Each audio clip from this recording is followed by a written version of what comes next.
Her voice cut through the laughter like glass against stone. "I'm proud of all my kids," my mother announced, champagne flute raised high, her face glowing in candlelight. "Except one."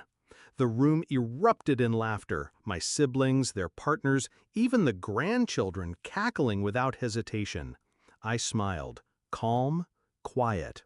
My heart didn't pound. It never did anymore. I simply reached into my pocket, drew out a small white envelope, and let it slip into her glass. The laughter choked. Bubbles carried the paper up through the golden liquid.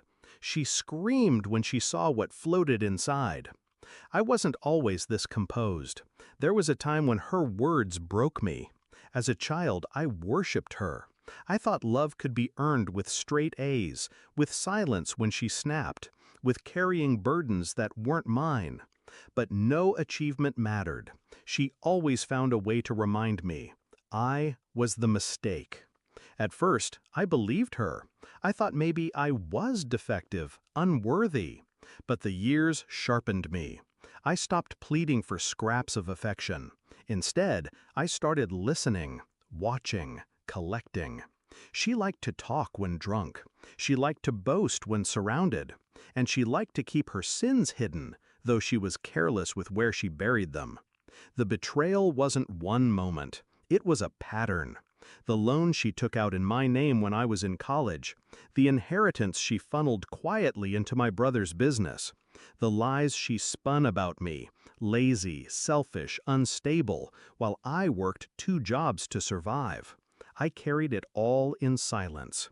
My siblings laughed along, blind or unwilling to see. To them, I was the family disappointment.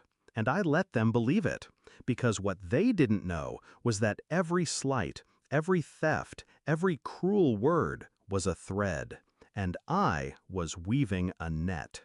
The envelope was simple, unmarked, unassuming. Inside, copies of the documents I had gathered over years, the forged loan application, the altered will from my grandmother's estate, bank transfers with her signature, dates that matched her trips and emergencies. Even the message she once drunkenly texted me by accident, "Don't worry, they'll never trace it back. He's too dumb to notice." I wasn't too dumb. I just knew patience was sharper than rage. That night, as the envelope slid into her glass, I didn't need to speak. The room spoke for me. Forks froze mid-air. My siblings leaned forward, curiosity souring into dread. My father's face drained pale. She fished the soaked envelope out, hands trembling, paper peeling apart, ink bleeding, but the words were still legible enough. Her eyes flicked from the page to me, and for the first time in my life, she looked afraid of me.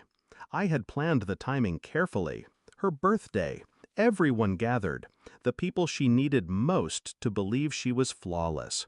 They read over her shoulder, gasps, denials, then silence. The kind of silence that feels like a coffin being nailed shut. My brother whispered, "Mom, is this real?" She stammered, her voice cracking. "It's not. These are lies. He made these up." But I had more. I reached into my jacket and laid a neat folder on the table. Dry copies, originals safe in a deposit box. Her signature sat on every page like a scar. She collapsed into her chair, muttering excuses no one believed. Did I enjoy it? The question lingered in my mind even as the scene unfolded, even as my siblings recoiled from her touch, even as my father refused to meet her eyes. Enjoyment wasn't the word, it was release. Years of swallowing humiliation finally exhaled. Justice, not joy. She left her own party in tears, makeup streaked, hair wild.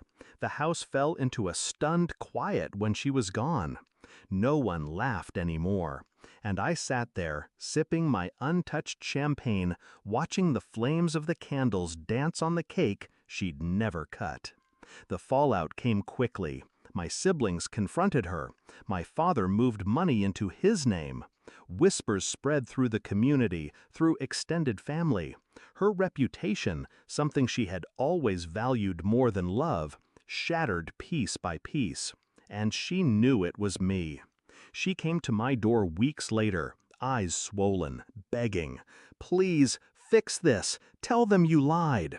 I didn't answer right away. I studied her the way she once studied me, searching for weakness. Finally, I leaned against the frame and said, calm as stone, "I didn't lie, Mom. You did. And the difference is, I brought proof." Then I closed the door. Slowly, softly, no slamming. Final.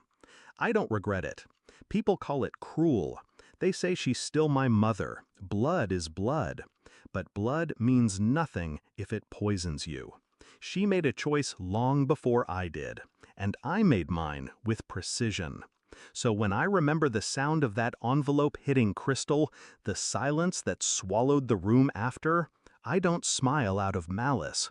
I smile because for once, she couldn't rewrite the story. This time, the story was mime.